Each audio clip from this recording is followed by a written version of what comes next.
Hello guys, কিমি Ninja দোগের 15 নম্বর এপিসোডের শুরুতেই আমাদের দেখানো হয় কুরুমি কান্না করতে থাকে। আর তাকে কান্না করতে দেখে সাওকো কান্না করতে লাগে। কুরুমি তাকে দেখে বলে, তুমি কান্না করছো কেন? সাওকো বলে, তোমাকে কান্না করতে দেখে আমারও কান্না আসছে। কুরুমি বলে, তুমি আসলেই অনেক অদ্ভুত। তখন সাওকো তার রুমাল বের করে এবং কুরুমির চোখের পানি মুছে দিতে থাকে আর বলে, তোমার চিন্তা করার দরকার নেই, আমি আজকে এই রুমালটি ধুয়ে দিয়েছিলাম। কুরুমি বলে, আমি রুমালের সম্পর্কে ভাবছি না। এইটা বলে সে সাহাকোর হাত থেকে রুমালটি নিয়ে নেয় এবং সাহাকোরও চোখের পানি মুছে দেয় আর বলে, এখন আমাদের হিসাব বরাবর হয়ে গেছে। তারপরে সে সাহাকোকে জিজ্ঞাসা করে, সেই সময় তোমার আর কাজেহার মধ্যে কি হয়েছিল? সাহাকো বলে, কোনো কিছুই না, শুধু সে সময় কাজেহাকে দেখে আমি বুঝতে পেরেছি আমি তাকে পছন্দ করি। কুরুমি বলে, তো তোমরা কি এখন ডেট করবে? এটা শুনে সাহাকো চমকে যায় আর বলে, এমন কোনো কিছুই না, এখনো আমি কাজেহাকে এটার সম্পর্কে বলিনি আর কাজেহাও আমাকে এটার সম্পর্কে কোনো কিছু বলেনি। কুরুমি বলে, আমি তোমার উপরে বিশ্বাস করব কেন? আর এইভাবে যদি সবকিছু চলতে থাকে তাহলে কাজেহাও তোমাকে পছন্দ করা শুরু করবে। সাওকো বলে, তোমার মনে হয় কাজেহা আমাকে পছন্দ করা শুরু করবে? কিন্তু সত্যি কথা হলো আমি কখনো কাজেহার সাথে কথা বলার জন্য বেশি সময় পাই না। কুরুমি বলে, তুমি এখনো কাজেহার সম্পর্কে কোনো কিছুই জানো না। তারপরে কুরুমি সাওকোকে কাজেহার সম্পর্কে অনেক কিছু জানাই। সাওকো সেইগুলো শুনে অনেক খুশি হয়। কুরুমি তাকে বলে, আমি হাই স্কুলে অনেক কষ্ট করেছি, যার কারণে হাই স্কুলের সবাই আমাকে পছন্দ করা শুরু করেছে। এর কারণে আমি ভেবেছিলাম এবার কাজেহা আমাকে প্রপোজ করে দিবে, কিন্তু আমি যেমনটা ভেবেছিলাম তেমনটা হয়নি। আর এখন সবকিছু শেষ হয়ে গিয়েছে, কারণ এখন কাজেহা মনে করে আমি পিনকে পছন্দ করি। আর আমি জানি আমি তাকে যতই বলি না কেন সে আমার কথা বিশ্বাস করবে না। এসব শুনে সাহাকো বলে, তোমার সাথে এসব কিছু কি করে হয়েছে?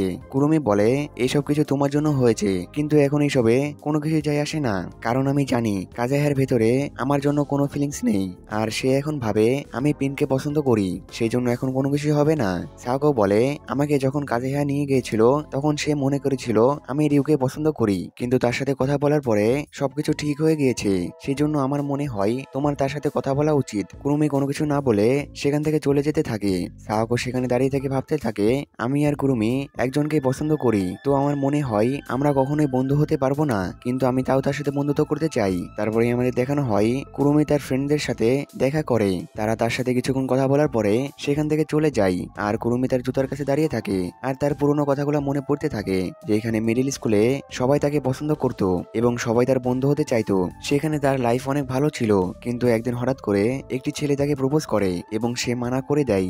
আর এই কথাটি যখন তার গার্লফ্রেন্ড জানতে পারে, সে তারপর থেকে তার সম্পর্কে গুজব ছড়াতে শুরু করে এবং সবাই তার ফার্স্ট নেম উমের মজা নিতে শুরু করে। তারপর থেকে উমে নামটি তার পছন্দ না। তারপর থেকে সবাই তার সামনে অনেক ভালো ব্যবহার করে, কিন্তু তার পিঠ পিছে তার সম্পর্কে খারাপ কথা বলতে লাগে।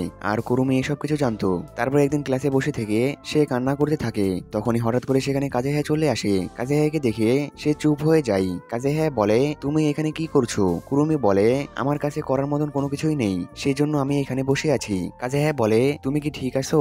কুরুমি বলে, হ্যাঁ আমি ঠিক আছি। তারপরে কাজেহা তার জিনিস নিয়ে সেখান থেকে চলে যায়। আর কাজেহা যাওয়ার সাথে সাথে সে আবারও কান্না করতে লাগে। তখনই সেখানে কাজেহা চলে আসে আর বলে, আমি জানতাম কোনো না কোনো কিছু হয়েছে।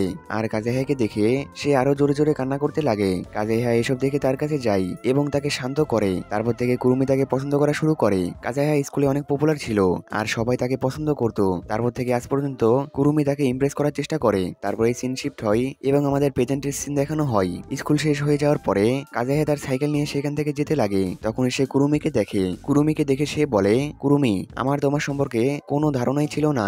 এটা শুনে কুরুমি ভাবতে লাগে আয়ানে হয়তোবা তাকে সবকিছু বলে দিয়েছে। কাজেহা বলে, কুরুমি, আমি জানতাম না তুমি পিনকে পছন্দ করো। এটা শুনে কুরুমি রেগে যায় আর বলে, এমনটা কোনো কিছুই না। কাজেহা বলে, আমাকে ক্ষমা করে দাও, তোমার সাথে এটার সম্পর্কে কথা বলা ঠিক হয়নি। কুরুমি বলে, তো তুমি কিসের সম্পর্কে কোনো কিছু জানো না? কাজেহা বলে, তুমি কিসের সম্পর্কে কথা বলছো?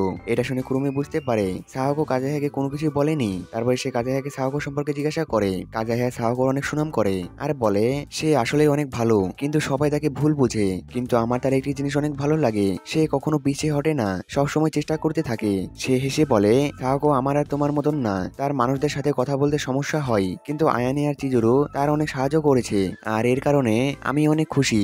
এখন সাহাকোর অনেক ভালো ফ্রেন্ড আছে। তখনই কুরুমির মনে পড়ে সাহাকো তাকে বলেছিল পিনের সম্পর্কে কাজেহার সাথে কথা বলতে। আর কাজেহা সাহাকোর সম্পর্কে বেশি ভাবার কারণে লজ্জা পেয়ে যায় এবং বলে, আমি তোমার সাথে পরে কথা বলবো। এটা বলে সে সেখান থেকে চলে যেতে থাকে। তখনই কুরুমি তাকে ডাকে আর বলে, আমি পিনকে কুরুমিকে পছন্দ করি না, আমি তো তোমাকে পছন্দ করি। এটা শুনে কাজেহা নার্ভাস হয়ে পড়ে আর দৌড়ে কুরুমির কাছে আসে, এসে তার থেকে ক্ষমা চাই আর বলে আমি অন্য কাউকে পছন্দ করি আর আমি কখনোই তাকে ছেড়ে যাওয়ার কথা ভাবতেও পারবো না, সেই জন্য আমাকে ক্ষমা করে দাও। কুরুমি বলে আমি জানতাম। আচ্ছা আমি যখন তোমাকে প্রপোজ করলাম তখন কি তোমার খুশি হয়েছে?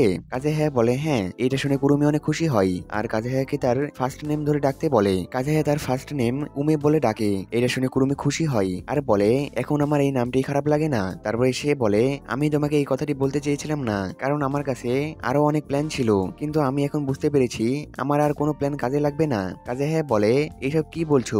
কুরুমি বলে আমি তোমাকে একটি কথা বলতে চাই, তুমি কখনো আমার মতন সুন্দর মেয়েকে খুঁজে পাবে না।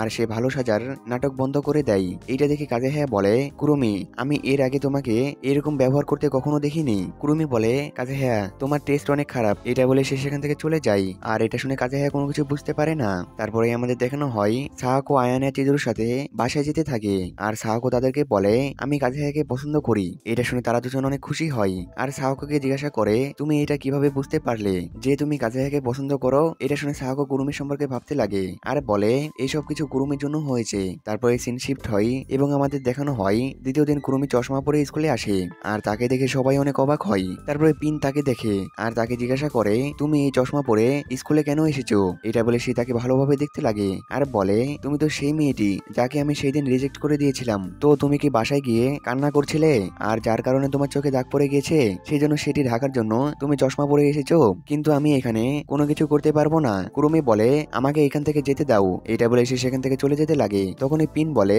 এরপরে নিজের সমবয়সী কাউকে প্রপোজ করো, আর আমি তোমাকে একটি গোপন কথা বলছি, যখন কোনো হাই স্কুলের মেয়ে তার সমবয়সী কাউকে প্রপোজ করে তখন সে তাকে মানা করে দিলেও সে সবসময় তার সম্পর্কে ভাবতে থাকে। এটা শুনে কুরুমি অনেক খুশি হয় আর ভাবতে লাগে কাজেহাও কি এখন তার সম্পর্কে ভাবছে। তারপরে আমাদের দেখানো হয় সাহাকো আয়ানে এবং চিজুরো ফুটবল ম্যাচের জন্য প্ল্যান করতে থাকে। তখনই তাদের দিকে কুরুমি আসতে থাকে আর কুরুমি ভালো না সেজে নিজের ইচ্ছা মতন চলছে। তারপরে সে সাহাকোর কাছে আসে আর বলে আমি কখনোই কাজেহাকে আমার মনের কথা বলতে পারবো না, আর যারা কাজেহাকে পছন্দ করে আমি তাদের কাউকে পছন্দ করি না। এটা বলে সে সেখান থেকে যেতে লাগে। সাহাকো বলে আমরা কি ফ্রেন্ড হতে পারি না? কুরুমি হেসে বলে আমরা ফ্রেন্ড না, রাইভেল হতে পারি। এটা বলে সে সেখান থেকে চলে যায় আর এটা শুনে সাহাকো অনেক খুশি হয় আর কুরুমির এই পরিবর্তন দেখে তার সব ফ্রেন্ড অনেক অবাক হয়। আর তারপর থেকে সাহাকোরা কোনো গেমে জিততে পারে না, তারা লাগারে সব গেম হারতে থাকে। এসব দেখে পিন একদমই ভেঙে পড়ে আর তাদের স্পোর্টস ফেস্টিভ্যাল শেষ হয়ে যায়। কাজেহা তার ফ্রেন্ডদের ক্লাস পার্টির জন্য ডাকে। তারপরে আমাদের দেখানো হয় দ্বিতীয় দিন পার্টিতে যাওয়ার আগে সাহাকো ডিকশনারিতে রাইভেলের অর্থ দেখে আর খুশি হয়। তারপরে আমাদের দেখানো হয় তারা সবাই পার্টি করতে থাকে আর তারা সবাই সেখানে অনেক মজা করতে থাকে। তারপরে কিছুক্ষণ পরে সাহাকো সেখান থেকে এসে বাইরে দাঁড়িয়ে পড়ে। কাজেহা আয়ানেকে সাহাকো সম্পর্কে জিজ্ঞাসা করে। আয়ানে বলে সাহাকো বাইরে গিয়েছে। এটা শুনে কাজেহা বাইরে যেতে লাগে। তখনই তার ফ্রেন্ড তাকে তার কাছে ডাকে, কিন্তু তখনই চিজুরু তার সাথে ফাইট করতে লাগে এবং কাজেহা সাহাকোকে খুঁজতে খুঁজতে বাইরে চলে আসে আর এসে দেখে সাহাকো একটি সিঁড়ির উপরে বসে ঘুমাতে থাকে।